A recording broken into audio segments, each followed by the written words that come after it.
The observation deck of the Galactic Council's headquarters stretched across the upper arc of the artificial ring world, offering a pristine view of the spectacular binary stars that served as the capital's twin suns. Ambassador Krell of the Aetherian race stood motionless before the quantum glass, his iridescent scales reflecting the starlight as his four eyes tracked the movement of ships through the busy space lanes below. To any other observer, the scene would have appeared normal, peaceful even. But Krell knew better. The emergency session of the Council had ended hours ago, yet the weight of their failure pressed down on him like a gravitational singularity. 3 more worlds had gone silent in the past rotation. No distress calls, no signs of battle. They simply ceased all communications and disappeared behind an impenetrable crystalline barrier that defied every scanning technique in the known galaxy. The Nexer Collective had claimed another sector, and the most advanced civilizations in known space could do nothing but watch. Ambassador. The soft chime of a neural interface accompanied the voice of his aide, Venna. The latest analysis from the quantum defense grid has arrived. Krell's outer eyelids flickered in acknowledgement, though he didn't turn from the window. Show me. A holographic display materialized in the air before him, showing the spreading pattern of crystalline growth across the galactic map. The Nexer's expansion had seemed random at first, but now a chilling pattern was emerging. They were systematically absorbing worlds with the highest technological development, using their victims' own advanced systems against them. The Mechanian Empire's autonomous defense fleet. Krell's voice carried a hint of despair. What happened when they engaged the Nexer? Venna's holographic form shimmered with unease. The entire fleet was assimilated within minutes. The crystalline structures simply merged with their systems. Every countermeasure, every adaptive algorithm. The Nexer turned them all against the very civilization that created them. The cruel irony wasn't lost on Krell. The more advanced a society's defenses, the more quickly they fell. The Nexer didn't just defeat their opponents. They absorbed them, turning each victory into a force multiplier that made them exponentially stronger. The Council's solution. Krell already knew the answer, but protocol demanded he ask. They're proposing to shut down all quantum networks and revert to primitive analog systems. Venna's tone carried clear disapproval. The Technarchs are refusing, of course. They claim existence without their neural networks would be worse than absorption by the Nexer. Krell's secondary hearts constricted with frustration. The Technarchs weren't wrong. Their entire civilization was so integrated with their quantum systems that disconnecting would cause billions of deaths. Yet maintaining those systems was tantamount to laying out a welcome mat for the Nexer. A sudden alert drew both their attention to a new holographic window. Another world had gone silent, this time barely 100 light-years from the Council capital. The crystalline barrier was spreading faster now, consuming technology and turning it into more of itself in a horrific parade of efficiency. Show me the pattern analysis again, Krell commanded, his scientific mind refusing to accept that there was no solution. Not just the expansion vector. I want to see which worlds they're avoiding. The holographic display shifted, highlighting not just the absorbed worlds in red, but also marking untouched systems in blue. A curious pattern began to emerge. Venna cross-referenced technological development levels with the untouched worlds. The data streamed through the neural interface, and for the first time in days, Krell felt a glimmer of hope. The Nexer were systematically targeting the most advanced civilizations first, yes, but they were completely ignoring worlds below a certain technological threshold. It's not random, Krell whispered, his scales shifting to a lighter shade as his mind raced. They're not just absorbing technology. They're absorbing predictability. Every advanced civilization builds its systems on logical progression, on predictable patterns that can be analyzed. And he stopped mid-sentence, an impossible idea taking shape in his mind. Venna, show me the complete database of all known spacefaring civilizations. Include even those the Council considers too primitive for diplomatic contact. The holographic display expanded, revealing hundreds of additional worlds that the Council largely ignored. Civilizations that hadn't yet achieved quantum computing, whose ships still used primitive reaction drives, whose weapons were based on simple particle acceleration rather than space-time manipulation. And there, on the very edge of known space, was a world that had caught Krell's attention once before, a planet whose inhabitants had achieved spaceflight through a series of what seemed like historical accidents and improvised solutions, a species that had reached the stars not through logical progression, but through a chaotic series of leaps and bounds that defied conventional analysis, a species that the Council had dismissed as too unpredictable, too volatile for proper integration into galactic society. Humans. Vena.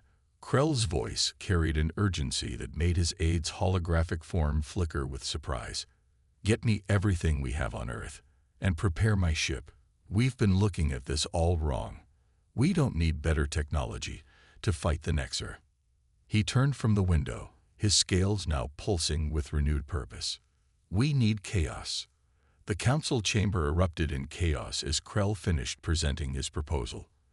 The Technarch representative's cybernetic implants flashed angry patterns of red and gold, while the quantum consciousness delegates buzzed with frequencies of pure outrage.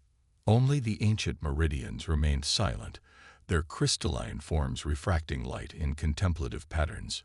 You propose we seek aid from primitives. The Technarch's synthesized voice dripped with disdain. A species that still uses chemical propulsion on half their vessels, who haven't even unified their planetary government. Krell stood firm before the assembled representatives, his scales now a deep blue of absolute conviction. I propose we seek aid from the only spacefaring species whose development has followed no predictable pattern. The only species whose military doctrine embraces chaos as a fundamental principle. He gestured to the holographic display showing Earth's rapid technological development over the past century. Look at their progression. They went from atmospheric flight to lunar landing in less than 70 years. They developed atomic power, then continued using fossil fuels. They created global information networks, then deliberately maintained analog systems alongside them. Every predictive model we've ever made about their development has failed. That's precisely why they were deemed unsuitable for contact, countered the quantum consciousness representative, their avatar flickering with annoyance. Their behavior defies logical analysis. They're dangerous. Exactly. Krell's 4 eyes blazed with intensity. They're dangerous because they're unpredictable. And that's exactly what we need against an enemy that turns our own predictability against us. The chamber fell silent as new data streamed across the displays. Classified footage from the observation posts near Earth. It showed human ships engaged in what the Council had dismissed as primitive combat exercises. But now, viewed through the lens of their current crisis, these same exercises took on new significance. Look at their battle formations, Krell continued. Their ships move in patterns that appear random but contain hidden purpose. They practice something they call asymmetric warfare, deliberately using inferior technology in unexpected ways to overcome superior forces. The Meridian Elder's crystalline form chimed softly, drawing all attention. You believe these humans could resist the Nexer's absorption. I believe they're our only chance, Krell replied. The Nexer consume and repurpose advanced technology, turning our own predictable systems against us. But human technology. He paused, selecting his next words carefully. Human technology is deliberately inefficient. They maintain multiple redundant systems, often using different operating principles to achieve the same goals. They call it technological diversity. More footage played across the displays. Human ships conducting what they called electronic warfare exercises. While primitive compared to quantum systems, their techniques for corrupting and confusing enemy sensors showed remarkable creativity. Their entire military doctrine is built around the concept of force multiplication, using limited resources in innovative ways to achieve maximum impact. They don't try to match superior technology directly. Instead, they find unexpected weaknesses and exploit them. The Technarch representative's implants pulsed skeptically. And you believe these primitives could succeed where our quantum fleets have failed? I believe they're the only ones who might, Krell answered. The Nexer predict and counter our responses because we think like them, logically, predictably. Humans embrace chaos. They have a saying in their military: no plan survives contact with the enemy. Instead of trying to perfect their plans, they perfect their ability to adapt when plans fail. The chamber erupted in discussion again, but this time the tone was different. The Meridian Elder's crystalline form resonated with frequencies that suggested deep thought, while even the Technarch's angry red pulses had shifted to a more contemplative amber. Vena's holographic form appeared discreetly at Krell's side. Ambassador, we're receiving new data from the observation posts near the Nexer expansion zone. 3 more systems have gone silent. Krell's scales rippled with grim determination. Show them. The display shifted to real-time footage of crystalline structures consuming an advanced Technarch colony. The council members watched in horrified silence as their most sophisticated defenses were absorbed and repurposed within minutes. We are running out of time, Krell declared. Every world we lose makes the Nexer stronger. They learn our patterns, absorb our technology, and use it against us. We need something they cannot predict or absorb. We need humans. The Meridian Elder chimed again, their crystalline form pulsing with decision. The risk of inaction now exceeds the risk of your proposal. Ambassador Krell, you have my support. One by one, other council members indicated their agreement, though many did so with clear reluctance. Even the Technarch representative's implants finally shifted to a grudging blue of acceptance. Very well, the council speaker declared. You have authorization to make contact with Earth. But Ambassador Krell, the speaker's tone grew stern. You will be held personally responsible for any consequences of this decision. Krell's scales rippled with acknowledgement as he turned to leave the chamber. Vena, prepare the diplomatic vessel and download everything we have on human military history. If we're going to convince them to help us, we need to speak their language.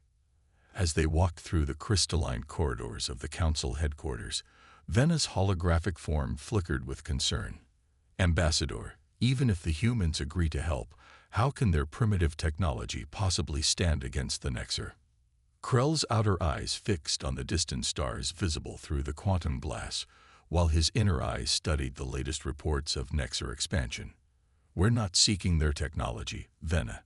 We're seeking their unpredictability, their chaos. His scales shifted to a color that had no name in any council language, a color of desperate hope. After all, what better way to fight a perfect enemy than with glorious imperfection?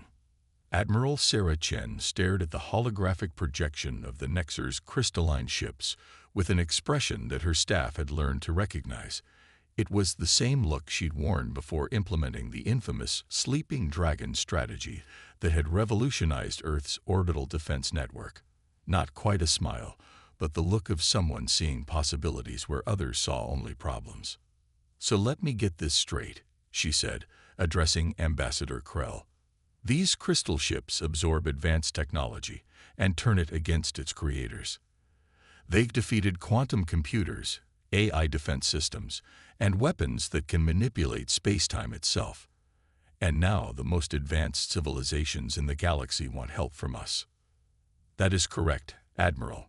Krell's scales shifted in what his cultural briefing suggested was an approximation of an encouraging nod. Your species' unique approach to warfare. Hold that thought, Chen interrupted, turning to her tactical officer. Martinez, remember that virus you wrote last year? The one that was so badly coded it crashed our own systems during the Jupiter trials. Lieutenant Martinez winced at the memory. The one you said was the worst piece of programming you'd ever seen. Yes, Mom. Think you could make it worse?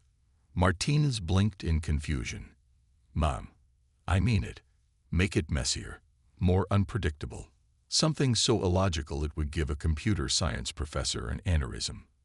Understanding dawned on Martinez's face. You want to give the crystal ships a digital migraine. Precisely. Chen turned back to Krell, whose scales were cycling through colors the human visual spectrum couldn't fully process. Ambassador, you said these Nexar absorb and repurpose technology, right? They analyze it, understand it, and turn it against us. That is their primary method of conquest, yes. But what happens if they try to absorb something that doesn't make sense? Something deliberately designed to be inefficient and illogical. The ambassador's outer eyes widened while his inner eyes narrowed, an expression Chen was learning to read as intense interest. You propose to weaponize inefficiency. Better. Chen's almost smile bloomed into a full grin. I propose we weaponize human error. Our greatest weakness might just be our greatest strength against an enemy that expects perfection. The next 12 hours transformed the Earth Defense Command Center into a chaos engine. Chen had assembled what she called her Chaos Team, a hand-picked group of specialists known for thinking outside not just the box, but the entire concept of boxes. Dr. Patel, whose quantum encryption algorithms had been rejected by every major tech company for being unnecessarily complicated, was working with Martinez to create what they called malicious incompetence, code so badly written it would force any system trying to analyze it into an infinite loop of nonsensical decisions. Captain Rodriguez, whose unorthodox battle tactics had nearly gotten him court-martialed twice, was designing ship formations based on patterns from nature, the seemingly random but secretly purposeful movements of butterfly swarms and schooling fish. And Dr. Zhang, whose doctoral thesis on deliberate technological regression as a security measure had been laughed out of academia, was finally getting to implement her theories about mixing advanced technology with deliberately primitive systems. Krell and Venna watched the proceedings with a mixture of horror and fascination. They're deliberately introducing errors into their systems. Venna's holographic form flickered with disbelief. They're making their technology less efficient, less powerful. No, Krell corrected, his scales showing deep, thoughtful purples. They're making it less predictable. Watch. On the main display, a simulation showed a traditional Council quantum battleship engaging a Nexar vessel. The crystalline ship quickly analyzed the quantum ship's perfect battle algorithms, absorbed its attack patterns, and turned them against it. The simulation ended in defeat within minutes. Then Chen's team ran their modified simulation. Earth ships, running on a mixture of quantum processors and deliberately primitive analog systems, moved in patterns that seemed random but contained hidden purpose. When the Nexar attempted to absorb and analyze their systems, they encountered Martinez's malicious incompetence virus, code so badly written it created logical paradoxes in any system trying to understand it. The simulation didn't show a decisive victory, but it showed something even more valuable: confusion. The Nexar ships, for the first time, showed signs of hesitation. Fascinating, Krell breathed. Your ships appear to be operating at only 60% of their potential efficiency, yet this actually improves their combat effectiveness against the Nexar.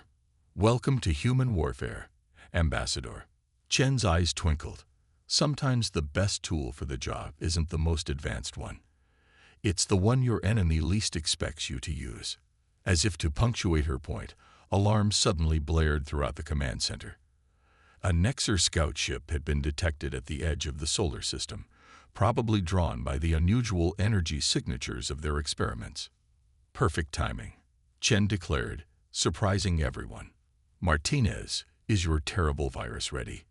Yes, ma'am. It's the worst code I've ever written. It's practically an insult to computer science. Excellent. Captain Rodriguez, is your butterfly squadron in position? Ready and waiting, Admiral. They think I'm crazy, but they're ready. Chen turned to Krell, her expression now serious. Ambassador, I believe you're about to witness humanity's first contribution to galactic warfare. We call this strategy Operation Beautiful Disaster. As she gave the order to engage, Krell's scales shifted to a color that perfectly matched the gleam in Chen's eyes, the color of chaos embraced as a weapon. The battle for humanity's introduction to galactic warfare was about to begin, and it would be anything but predictable. The Nexar scout ship hung at the edge of the solar system like a faceted jewel, its crystalline surface refracting the distant sunlight. In any other context, it might have been beautiful. But Admiral Chen saw only its deadly potential as she watched it on the command center's main display. "All ships report ready, Admiral," Captain Rodriguez announced. "The Butterfly Squadron is maintaining their seemingly random patrol pattern. Our broken systems are broadcasting on all frequencies." Chen nodded, her eyes never leaving the display. "Martinez, how's our digital disaster coming along?" "The virus is ready, ma'am. It's so badly written it made 3 of our test systems crash just trying to analyze it. It's like digital antimatter. It doesn't just fail, it fails spectacularly." "Perfect."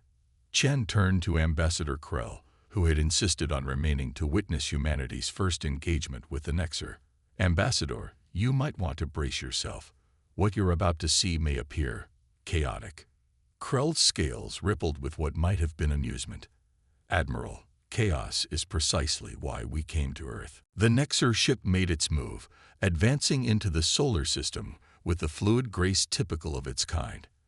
As predicted, it began scanning the human vessels, its crystalline surface shifting to better analyze the primitive fleet before it. "It's starting its absorption protocols," Venner reported, her holographic form flickering with tension. "The same process that defeated our quantum fleets." "Now, Martinez," Chen ordered. "Let's show them why sometimes the worst code is the best code." Martinez initiated the virus transmission, sending it through every communication channel they had, deliberately broadcasting their broken system's vulnerabilities. The Nexar ship, following its basic programming, began to absorb and analyze the incoming data. At first, nothing seemed to happen. Then the crystalline surface of the Nexar vessel began to shift erratically, its perfect geometric patterns distorting as it tried to process the deliberately flawed code. "It's like trying to divide by 0, Martins explained, watching the readings with savage satisfaction. "The virus isn't just bad code, it's paradoxical code. Every attempt to optimize it creates new inefficiencies. Every effort to correct errors introduces new errors."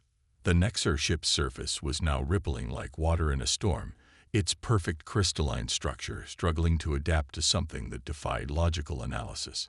"Butterfly Squadron," Chen commanded, "execute pattern Delta 7. Rodriguez's ships, which had been maintaining their seemingly random patrol pattern, suddenly shifted into what appeared to be complete chaos. Ships broke formation, executed impossible maneuvers, and seemed to abandon all tactical sense. But within the chaos was purpose, a complex dance choreographed to appear random while following hidden patterns based on natural phenomena. The Nexar vessel, already struggling with Martinez's virus, now faced an additional layer of confusion. Its tactical systems, designed to predict and counter enemy movements, encountered patterns that seemed to change the moment they were recognized.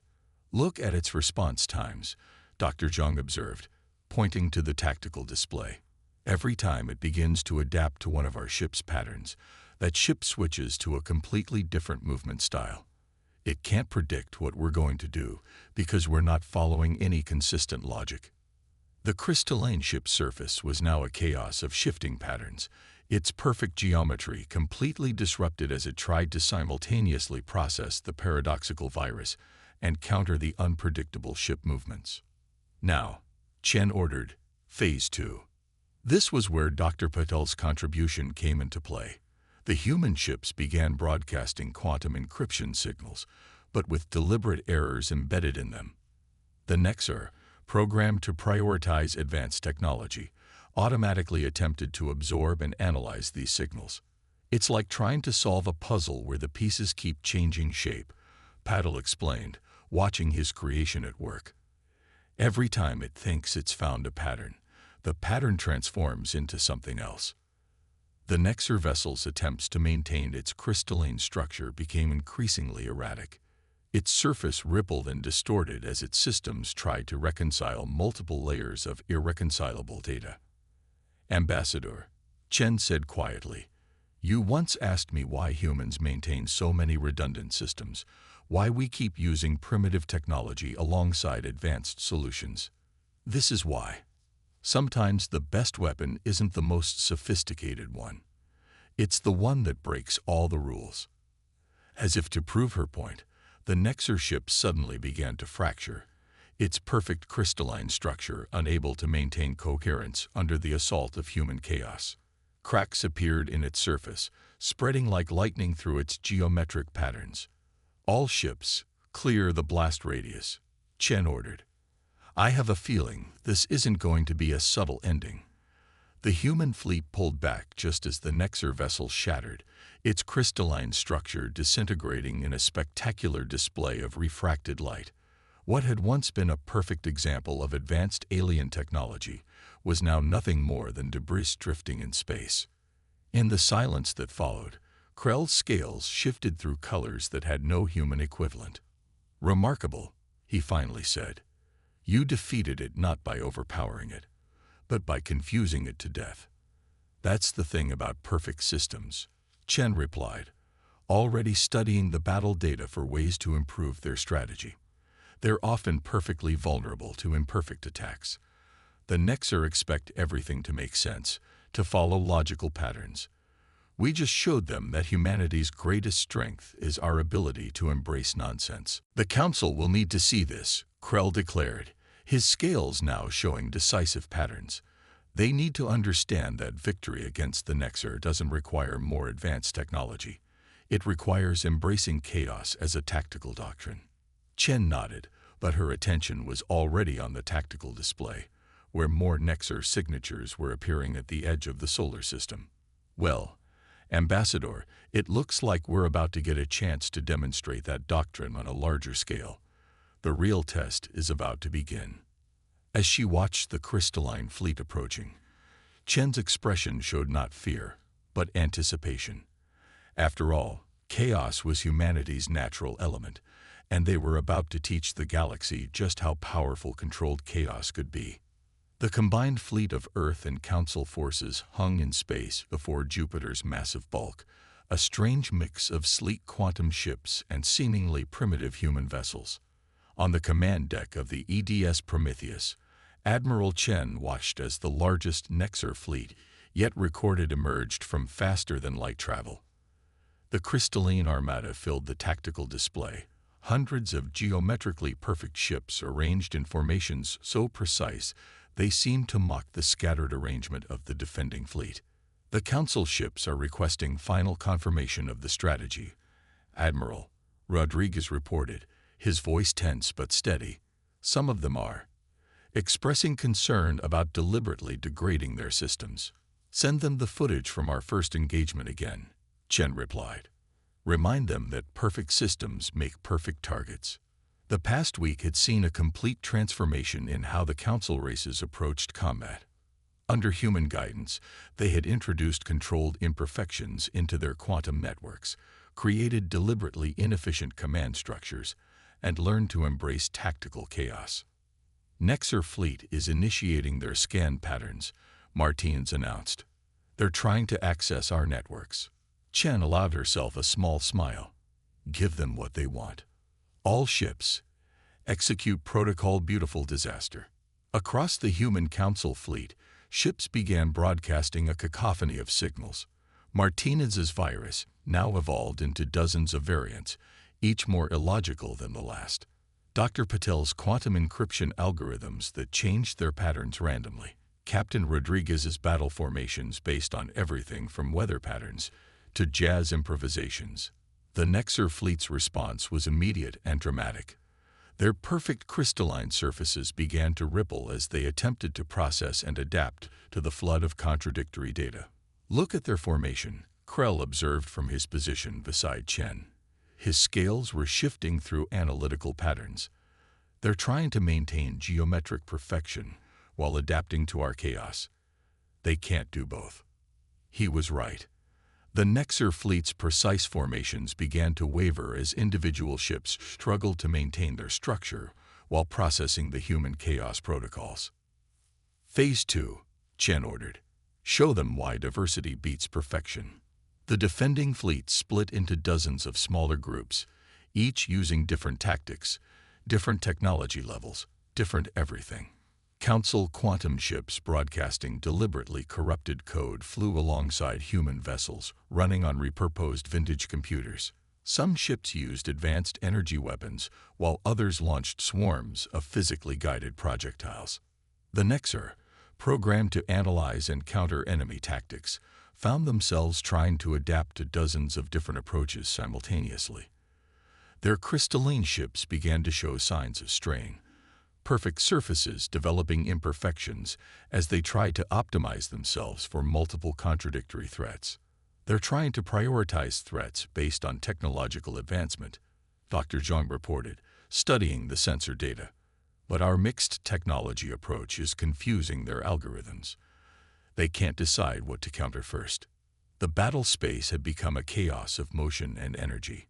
Human ships executed maneuvers that seemed to defy both logic and physics, while council vessels alternated between their quantum systems and primitive backups in patterns that made prediction impossible. Main Nexar vessel is showing critical stress patterns, Martinez called out. Their attempt to process our chaos is creating cascading failures in their crystal matrix.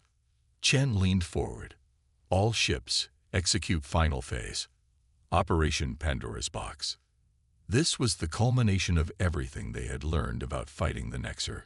Every ship in the fleet began broadcasting different versions of their chaos protocols simultaneously.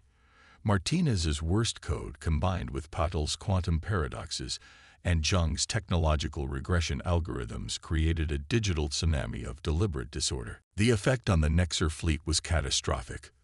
Their perfect crystalline structures, designed to absorb and repurpose enemy technology, found themselves trying to process what was essentially tactical nonsense. Ships began to fracture as their adaptive algorithms failed to find logical patterns in the human chaos. Admiral, Krell's scales had shifted to a color Chen had never seen before. You're not just defeating them. You're teaching them the value of imperfection. The Nexar flagship, a massive crystalline structure at the center of their fleet, was the first to shatter completely. Its destruction triggered a chain reaction through the fleet as ships connected to its network tried to process its death throes while maintaining their own integrity. Within minutes, the battle had become a spectacular display of crystalline destruction. The perfect geometric shapes of the Nexar fleet broke apart into clouds of glittering debris, their attempt to absorb and understand human chaos proving fatal to their rigidly logical systems. As the last Nexar ship shattered, a deep silence fell over the command deck. It was broken by a sound that made several council representatives' sensory organs twitch in alarm. Admiral Chen was laughing. Admiral, Krell inquired, his scales showing confusion. Sorry, Ambassador, Chen composed herself. I just realized, we won this war not by becoming more advanced, but by remembering the value of our flaws. Every imperfection we kept, every inefficient system we maintained, every illogical decision we embraced, they all turned out to be perfectly imperfect weapons. Krell's scales shifted to show understanding. Perhaps this is the true lesson for the Council. We sought to perfect our civilizations by eliminating chaos and uncertainty. In doing so, we nearly engineered ourselves into extinction. The universe itself is chaos, Ambassador, Chen replied, watching the debris of the Nexar fleet drift against the backdrop of Jupiter's swirling storms. Any system that can't handle a little disorder is ultimately doomed to fail. As recovery ships began collecting samples of the crystalline debris for study, Chen turned to her crew. Send word to Earth and the Council. Tell them that Operation Beautiful Disaster was a complete success, and add a personal note. Sometimes the best way to fight perfection is with carefully crafted imperfection. The victory would change more than just the balance of power in the galaxy. It would fundamentally alter how advanced civilizations viewed progress. The humans had proven that true advancement wasn't about achieving perfection. It was about maintaining the ability to adapt, to embrace chaos, and to find strength in imperfection. As she watched council ships practicing new, deliberately irregular formation patterns, Chen smiled. They had done more than save the galaxy from the Nexer threat. They had taught the most advanced civilizations in space a lesson humanity had learned long ago. In a universe of chaos, the ability to embrace disorder was the most perfect adaptation of all.